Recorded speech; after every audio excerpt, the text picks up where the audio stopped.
Saseni, mkofiti, manze nimewahata. Manze nimewahata. Karibuni sana to Celeste Reflection. Welcome. Feel at home. Karibu maji. I hope you've been well. I hope your week was amazing. Karibu again. It's another Wednesday. So we meet here. Celeste Reflection saa 5.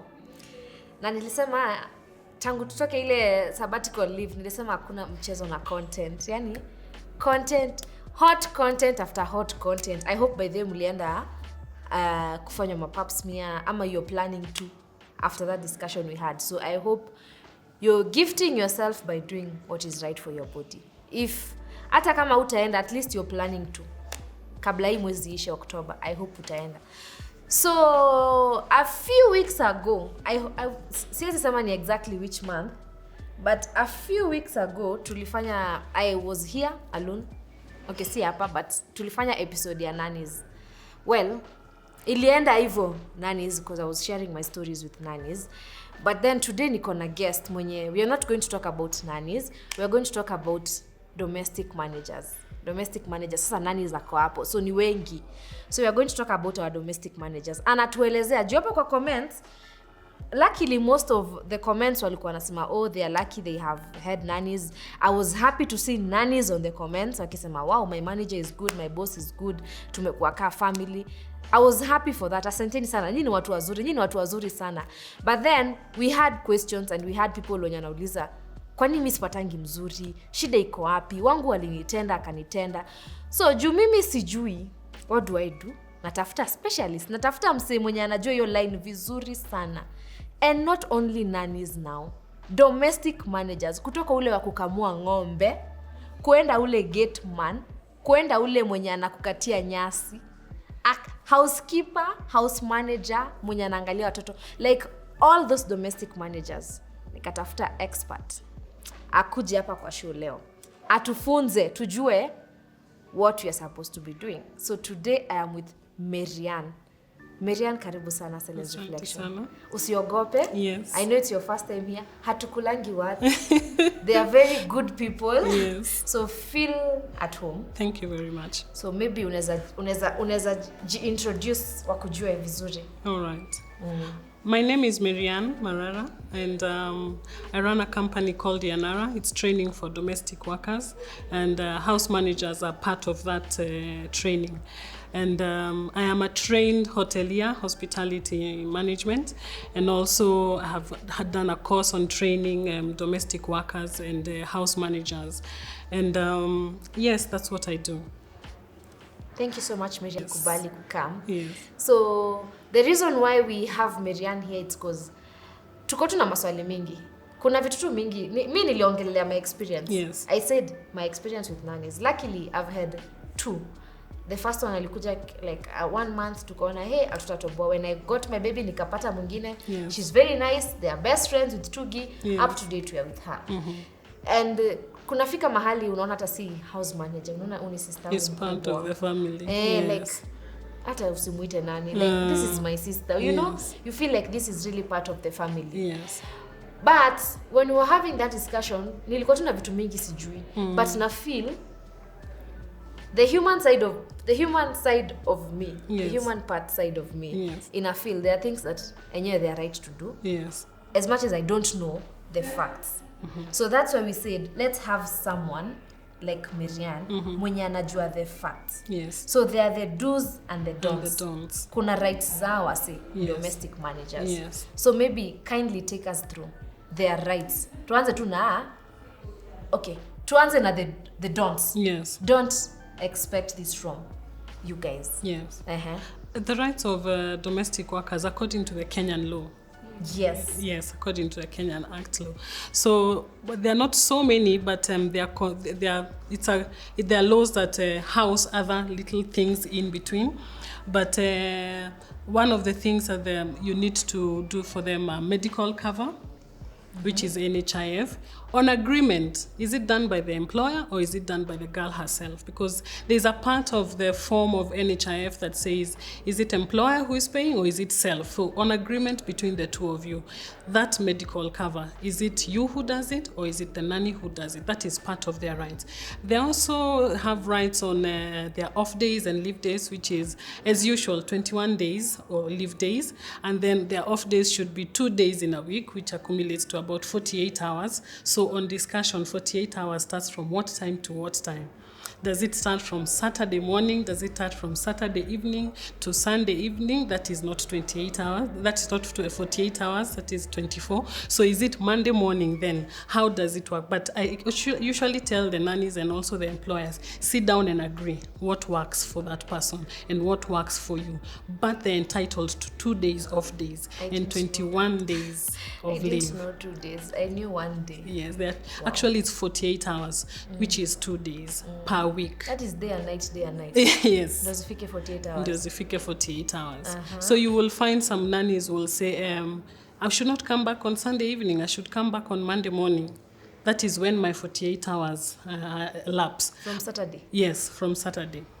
Then, but some employer says, but Nanda job Monday morning, so how are we going to fix this? How are you going to come do that? Does that mean then I give you my house keys? Does that mean I leave my baby alone because of working hours? So that's why I say sit down with your nanny or your house manager, discuss what works best for you. If then it means giving her an off on Friday evening, so she can come back Sunday evening, then you have time for her to be able to be there when you leave on Monday morning. Then that works. If you don't have small children, then work so long as ni 48 hours. So nyi msikizane. Msikizane. Ukisikia una wakingi Saturday na Sunday, umpatie Tuesday na Wednesday. Exactly. It doesn't have to be the weekend. It can also be in between the week.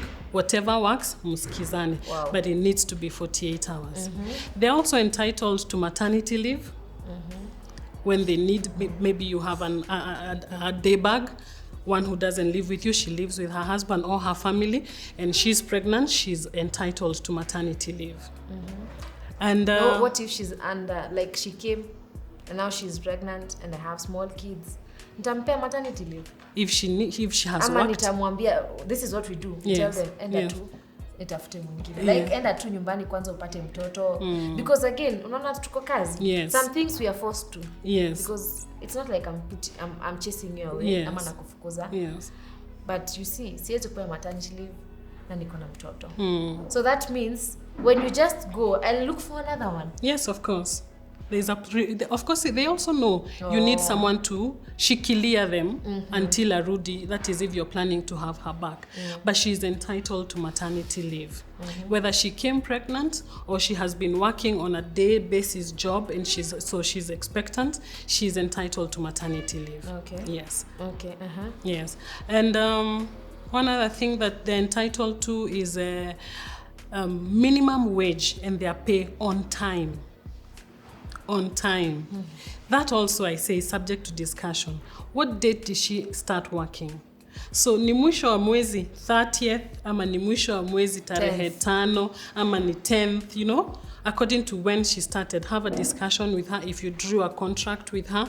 Mwisho wa mwezi is when. There are people who are paid on the 24th. There are people who are paid on the 10th or the 5th. So agree with her so that she knows my pay comes on such and such a date. So that they are not anxious and also they have responsibilities with their families and they are wondering, okay, when are you paying me? And then it becomes a tug of war. You don't have to have that. Agree, my pay is on time.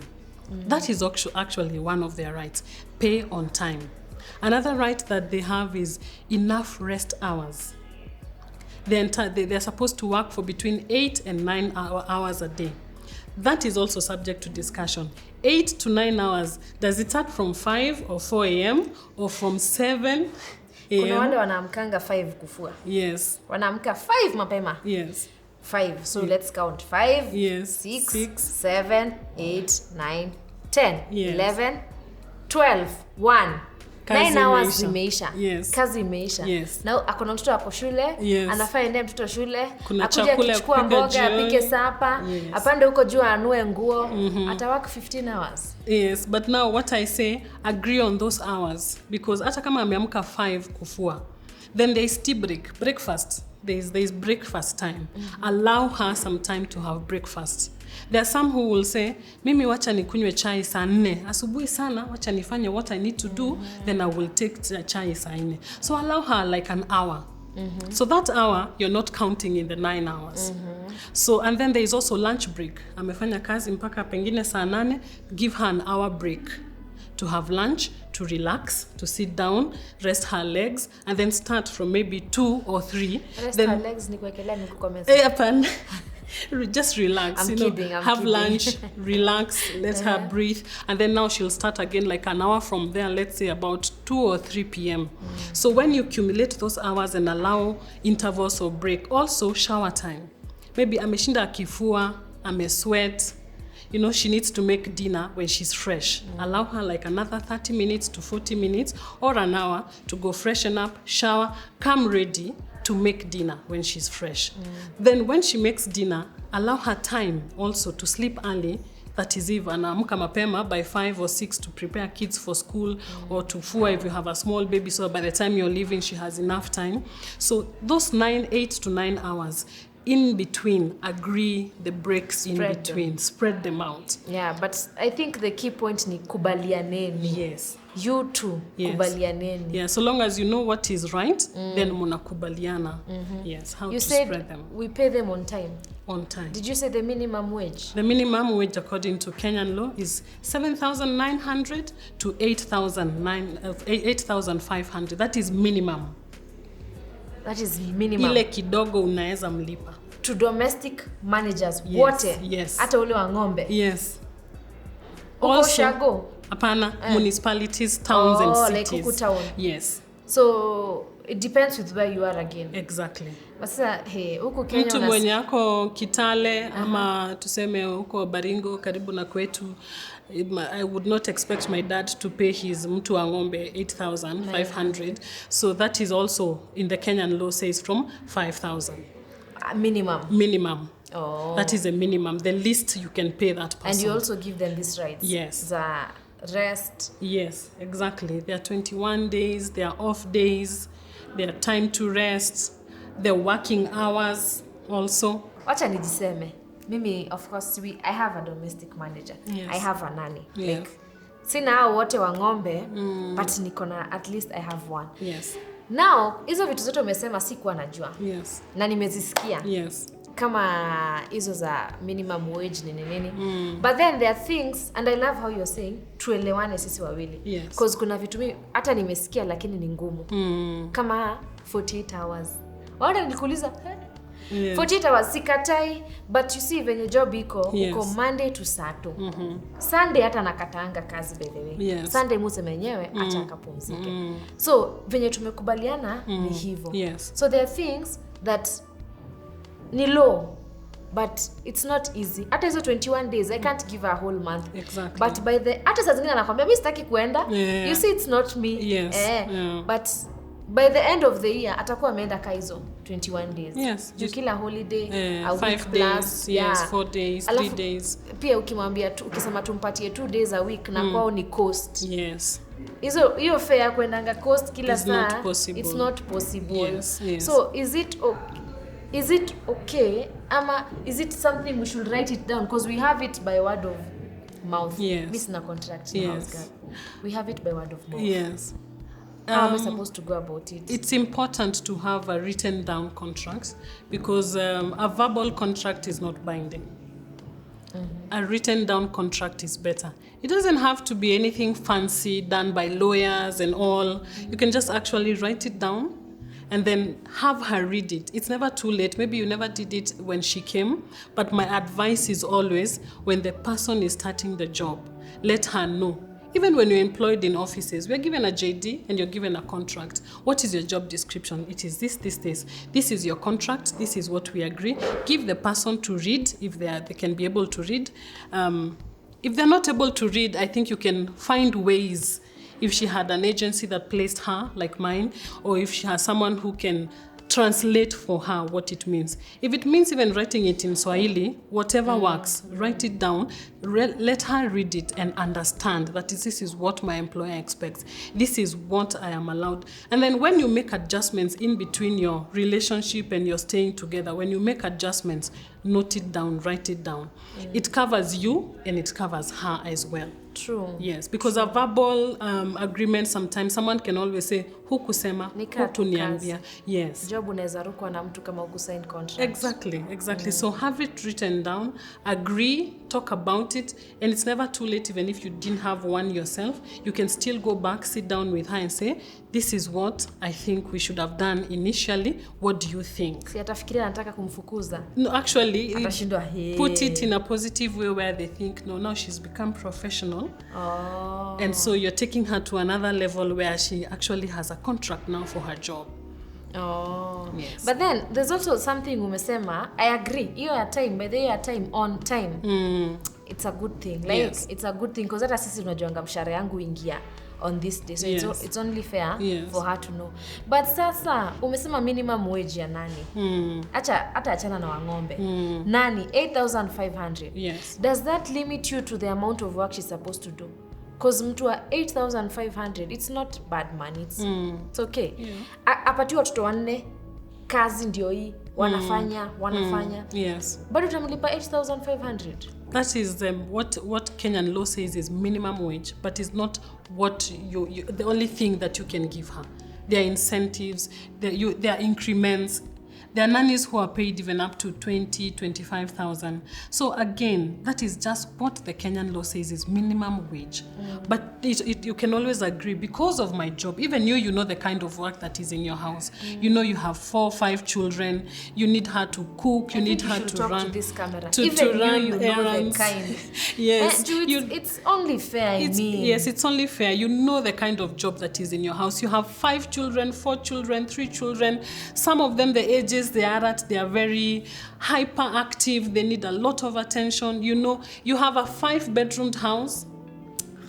You know, it has 2 floors or 3 floors, and you're expecting this person to still have a minimum wage of 8,000. It is not fair. It's not fair. It's not fair. So also could be considerate. What are you asking this person to come and do in your house? Then let's start with how much you pay this person. Is it quantifiable what you're giving this person vis-a-vis the job that they are doing? I normally ask myself, why inaweza kusaidia? Mi inaweza nisaidia. Yes. Like sai nikipewa 8,500, si pesa mbaya.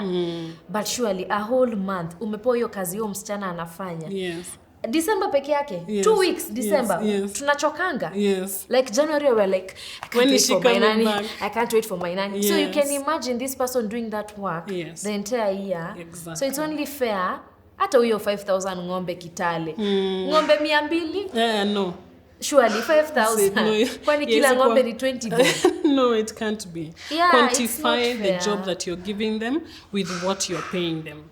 True. Yes. And I think haiko kwa contract, haiko kwa law, but like you as a human being, do you feel like enyo hii kazi anafanya ina worth your pesa unampatia? Because even when they are asking for a job, those are the questions that they ask. They ask, uko na watoto wangapi? Nyumba inatoshana aje? And some employers find that rude. But it is not. She wants to know what is she getting herself into, and then how can she negotiate? It's the same way ukitafuta kazi. So when am I supposed to be reporting? Yes. You ask the same questions. Yes. So pia yako na right ya kuuliza. It's not rude. Yes. Yeah, but okay. But now there are things that get rude. Yes. Okay. Now this is me speaking. Hiyo yenye umesema 8 to 9 hours. So 8 to 9 hours. I have a friend, juzi we were talking.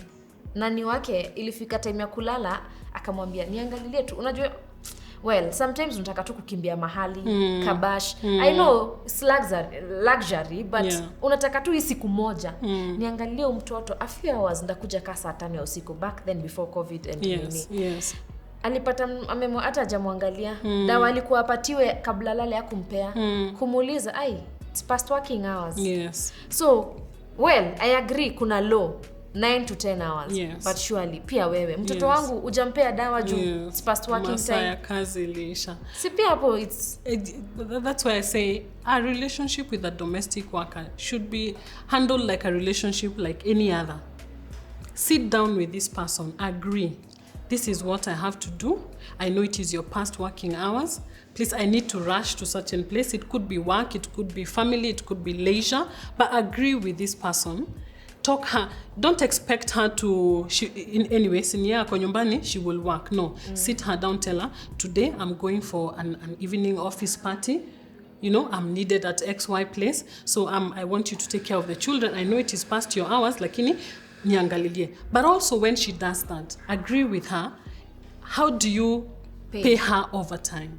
Or how do you then compensate those extra hours that she has had to put in over and above what she should have done?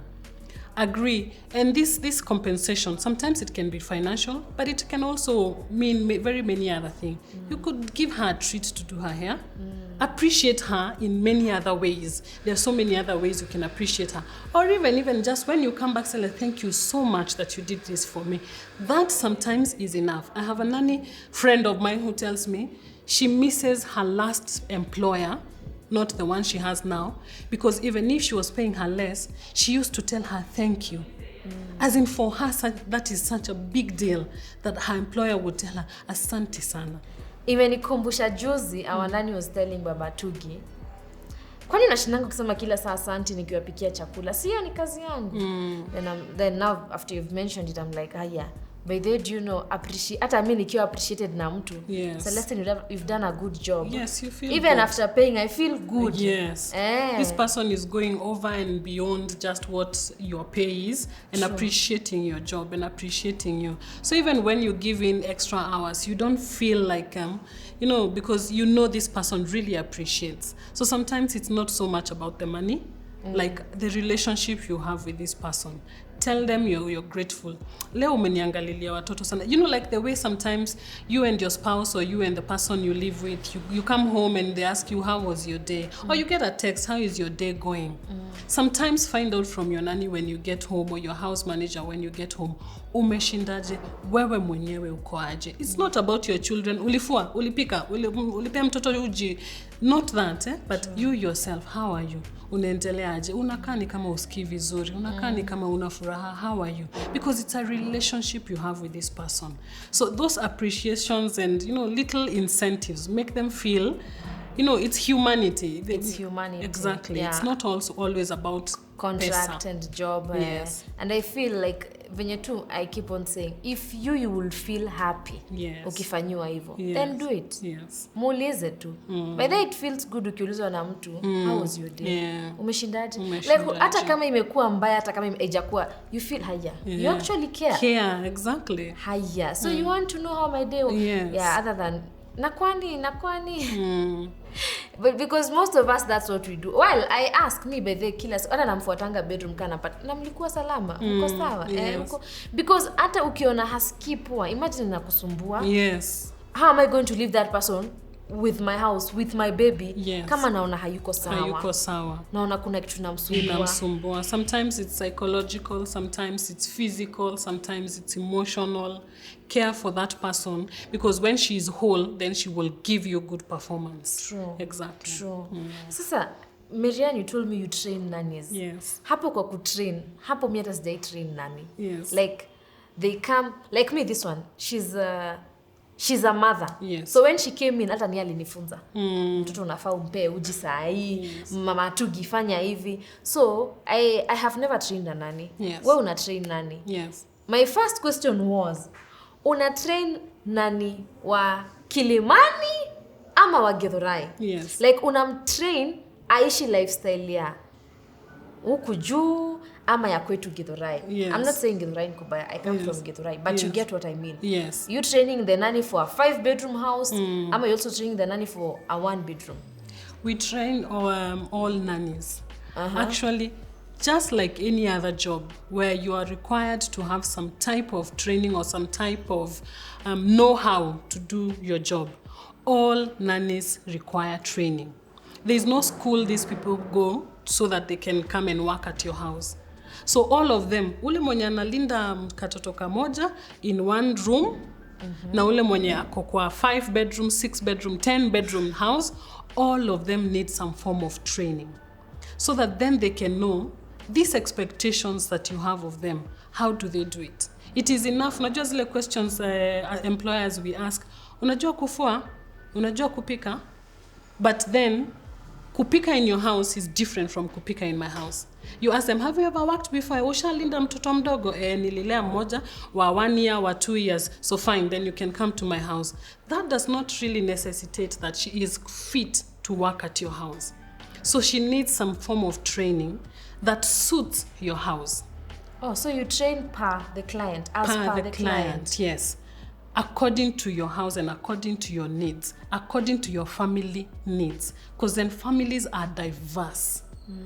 There are some families who have little children, growing children, adult children, senior children. There are some who are living with their parents. There are some who have children who have some form of issues medically and what. So it depends what suits your house. We train, all my trainers train according to what suits you. So what happens is we have a conversation with you, a consultation. You tell me, this is your home, this is what you need. Then I tell you, they're the basic usual trainings like communication skills, cleaning and basic schedules and menu plans. They're the basic normal things that would be in any other house. But there are also things that are unique to your home. So we do those trainings according to your specifications and according to the needs of your home. So training a domestic manager should come from the employer. Yes. Mimi nikuje nikwambie, I want you to train my house manager. Yes. Because of this, this, and this. Yes. So I'm supposed to, I'm then who's going to pay for that course. Exactly. It's a course. It's a course. It's a 15-day to 20-day course. At my house, Yes. in your place? No, it's done at your house. Initially, when we started this, we used to house them or take them to somewhere in a group or in a place, and then we would train them on general things like first aid, that communication skills, their rights, and general things. But we realized that every time we would call the group back, we would have different people.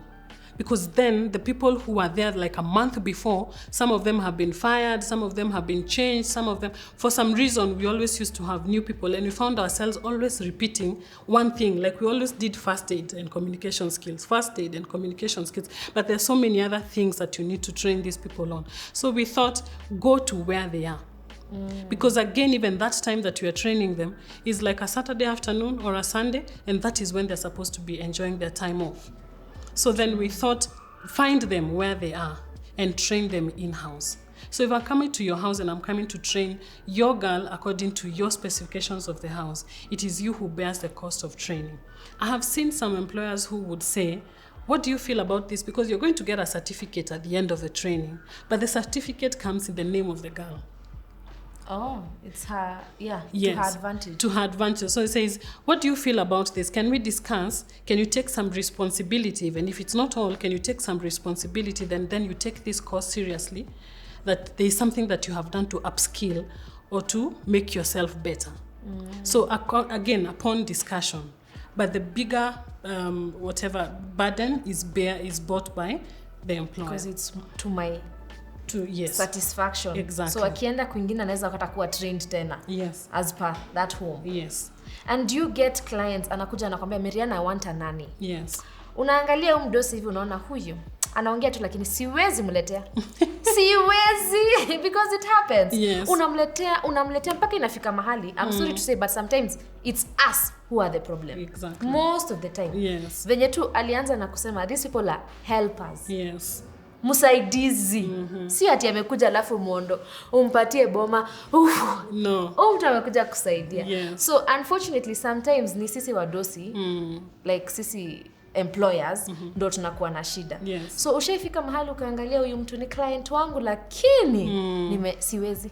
Yes, I have. I have had some times where I have had to sit down with the employer or the client and told her, in this case, I hope ata watch.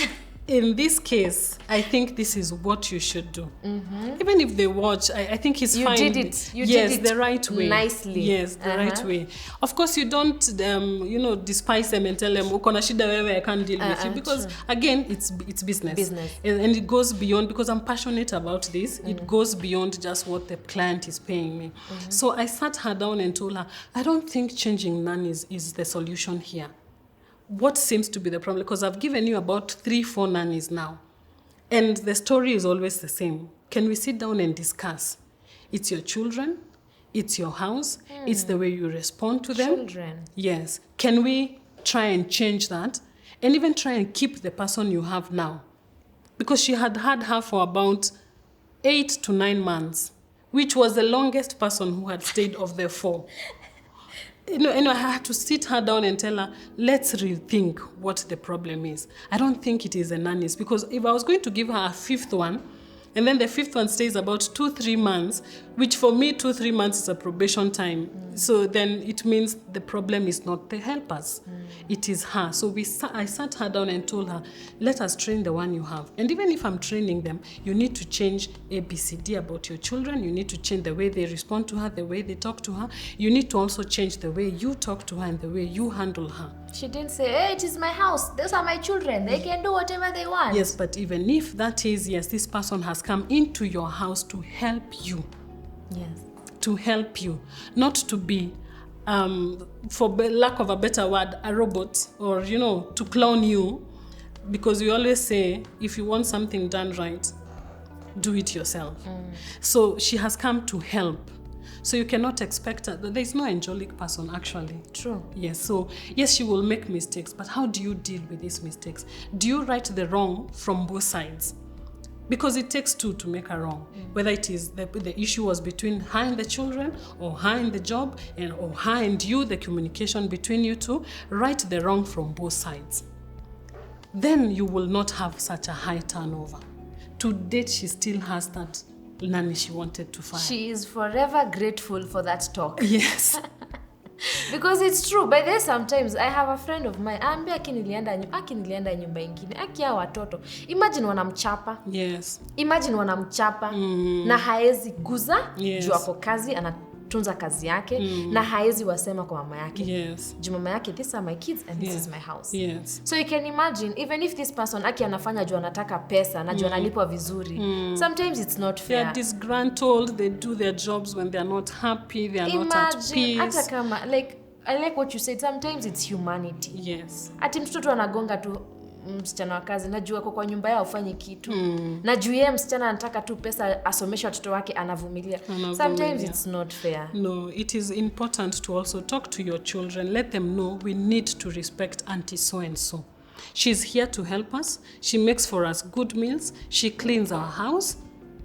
We need to respect her. Also, if it's possible, tell them what auntie does, mommy cannot. If she goes, you kids are going to suffer. Not even mommy. Even them, they may not be able to do what auntie so-and-so does. True. Yes. Some of them are not at an age where they can be able to wash their clothes. Or, so they need auntie so-and-so to be around home. Even when she goes off, they miss her because there are some privileges. True. Yeah, that they are not, Mami anakazia, mami ana time yangu, mami is busy. So talk to your children. That's why I say when a nanny or a house manager comes to your house and she's coming in to help, there are some responsibilities that you as a family should take up. There are things that you should do. There are things that your children should do. There are things that your husband should do. This person has come in to help. So that then they are not feeling overburdened by what they have come into your family to do. There is a nanny that was telling me everything is good. She's able to plan herself. She's able to keep up with the schedules and the timetable. But she has one problem. This small boy, a very small boy, 10-year-old, keeps beating her on the bum every time she passes. And she tells him, usifanye hivyo tena. I don't want to mention names. Usifanye hivyo tena fulani. But he'll keep doing it. And he should tell the mom, and the mom would not do anything about it. She felt disrespected. And for that one little reason, she wanted to leave. And she's okay, and she's good. She's the best at what she does. Yes, everything else is fine. So sometimes when these nannies report the children, and haezi mpiga, because when she came, she was like, usiwai guza mtoto wangu, usiwai chapa mtoto wangu. So hawezi mchapa, but when she reports him to you, what do you do about it?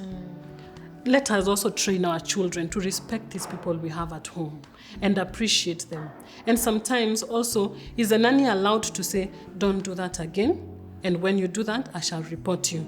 Or when, what have you agreed at the... yes, hawezi mchapa, lakini what can she do? Exactly. Tandika na mwiko. Because she can't beat that bad. Yes. But kuna hiyo liwe unampatia, you can do up to this much. You can warn, you can report. And when that happens, because I told this client of mine, can you tell your son, even after you have corrected it, to go and tell auntie sorry?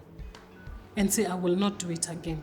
So you have made it for this boy to know that if this happens again, you're going to get a rough time. Go to auntie and say, sorry, sitarudia tena. So she also knows you handled it. Yeah. Yes. You didn't go handle it in the bedroom and she doesn't know whether, is this done or not. Let him go and say, auntie, sorry, sitafanya hivyo tena. So let us teach our children also to appreciate and respect. And respect is two-way. Yes, you want them to respect your children and not to beat them and to feed them on time, to wash on time, to clean them on time. But it should be two-way. Yes. So now there's someone ameona pale ako like, hey, I think Celestine ndo nilikuwa natafuta. Nimesumbuka sana na msichana. Nimetafuta, napata, hajui kupika, anajua kufua. Napata, hajui kufua, anajua kupika. Like unapata nusu. And then most people are busy. Yes. Like wako tight. So hata hana time ya kufunza kupika. Yes. So anakula tu chakula mbaya. Akijua tu sasa sina option. So this person has seen you, ameona MARYANN kwa Celeste Reflection. Anataka tu kujua, how can I reach MARYANN? Yes. Is it easy to access MARYANN? How can I get a nanny? Because you've said you also get nannies. Yes. Like you source nannies for people. Yes, we source and place. That's another big challenge. Yes. Nataka msichana. Kwanza Januari. Yes. Januari video itakuwa na views. Hakurudi, ile video iko wapi? Yeah, so maybe give them your details. You can find us on Yanara. I'll give a contact and an email. We have yanarainvestments@gmail.com. My also mobile number is 0722 295 905. You can find us on those contacts. Facebook, not yet. Okay. We are still figuring out how to go about it. But those are our direct contacts on email and on mobile phone. Then we can plan how to best help you. Do you follow up ukipeana msichana mahali? Yes. Every time we place, we agree together with the girl and the client that we give a 2 to 3 months probation period. So in those 2 to 3 months, I am on her case and yours as well. We follow. After the training takes about 20 days or so. We follow 2 weeks after the training. Like we give a certificate to the girl after the training. But we don't give it immediately the training ends. We give it 2 to 3 weeks later. So that then we can come in and find out, are you keeping with the training that you got? Is your boss happy with your job? Are you being able, do you have any difficulties following schedules and timetables and understanding what it is that you need to do? Then we take them through a test. After every training, you have to have a test. So we take them through a test. And only then do we then give the certificate. So yes, we do follow-ups, even 2 to 3 months later. And in case of anything, communication is always open. The client or the girl can always reach us back and say, I'm having this challenge, or I would like you to talk about this and this. So yes, we follow them through and through. So you're like the helper, you're the go-between. Yeah, between the two. Yes. So kama hizi ambia the boss, it's easier to talk to you. Yes, and it's always easier. Sometimes people say, then that's why I say sometimes training is best done by a go-between. There's some clients who will tell me, I know my house, I will do my training myself. But then it always seems like you're fussy, you training, or it is a command coming from you. But it's when it's from a teacher anakuja kunifunza, then they take it and appreciate better. The things that you would say that would look like a command, when it's coming from a teacher, it is learning. True. It is a class I am going through. True. And so then it is easier for her to reach out to me than it is. And some people say, atakuwa kikwambia kila kitu inaendelea kwa nyumba yangu. They also know what I need to know. you're not telling me about jana Sele alikuwa amevaa nguo ya yellow, jana tulikula nyama. No, it is professional. If it is only related to work, and if you're having any challenges that you're not able then to reach out to your employer, fine, reach out to me. I will know how to merge the two of you. Hapo kwa kukula nyama inakaa ushaambiwa shida. Ushaambiwa na msichana ananyimwa chakula? Yes, I have. Oh no. Yes, I have. And of course we ask them questions, and you try to find out, is it really legit? Is it a one-off, or is it something? So we follow a lot and find out ni nyama tu siku moja, or is it an ongoing thing? You know, so I tried to follow and find out what the problem is. Also knowing how to approach it from her employer and finding out exactly, because again, this is then information that someone does not want going out of your home, going to report that niliambiwa na msichana wako umpe mnyama ama umpe chakula. So it is a sensitive balance between the two. But yes, I have been told that someone ananyimwa chakula, they are not allowed enough time to rest, they are not, then you know how to handle those complaints. Wow, that is so interesting. Well, nimelearn vitu mob. And I'm happy that there are people like you who represent these ladies, ama these people. Yes. Because it's so unfortunate, man. The humanity inafikanga mahali pengine hapa inakaa ni kama hapa haiko. Yes. Wewe ukienda kwa ofisi unataka mdosi akufanyie hivi na hivi na hivi. Yes. Ukirudi kwa nyumba, when it's your time to do what you expected. Exactly. Now you're failing. Yes. Yes. And it's the truth. Sometimes it's us who are failing. Yes. Well, it's not always us, but sometimes we fail. Yes. Because we I don't know, we treat them like they're not human beings. I say maybe kesho nitajipata mimi ni huyo. Ama mtoto wangu ndo huyo domestic manager. Oh yes. Oh yes. You don't know your tomorrow. Yes. So manze, thank you so much Maryann. Details za Maryann ndo hizi hapa. Yes. Yes. Na mkipata wazuri, munitumie commission. Sitakuwa na watafutia wasichana. Yeah, but thank you for coming. And I hope it's going to help someone. Maybe change on something. Maybe it's going to impact you in a way. Yes. Maybe hata itakusaidia huyu mwenye umepata sahi, mtakaa naye kabisa. Yes. Akienda pia, akifika mahali pa kuenda pia usikatai. Like wangu pia anasemanga ile siku ataniambia anataka kuenda, I will cry. I will cry, for real, I will cry because she has been part of you and part of your family. And then you're also scared, am I going to get another one? Yes. But if she wants to go and future, like, you can't hold them forever again. Yes. Actually, when we do make tell clients to make a contract, you make a contract for how long? Because a contract says for how long. So is it for 5 years, for 10 years? I usually say it is actually not fair to have a girl for 20 years in your house. You don't want her to grow. Yeah. She should actually have saved enough, because sometimes these girls, when they come, in her head when she was growing up as a little girl, she had a dream. Whether she did well in school or she was not able to finish, or wherever it is her education got to. Or she's coming for school fees. She has come for a reason. So some of them will tell you, mimi nataka 3 years, ni save pesa, nieke biashara, ama nikasome. Because it is not in them. There are people who actually want to be a nanny, they want to be a housekeeper. In their mind, that is what they want to do. But some of them are on transit. They'll tell you, mi nataka kusoma, mi nataka kuweka biashara, najua kushona, najua kupika, nataka niende nieke ka kibanda hoteli or something. So agree with them. This contract ni ya miaka ngapi?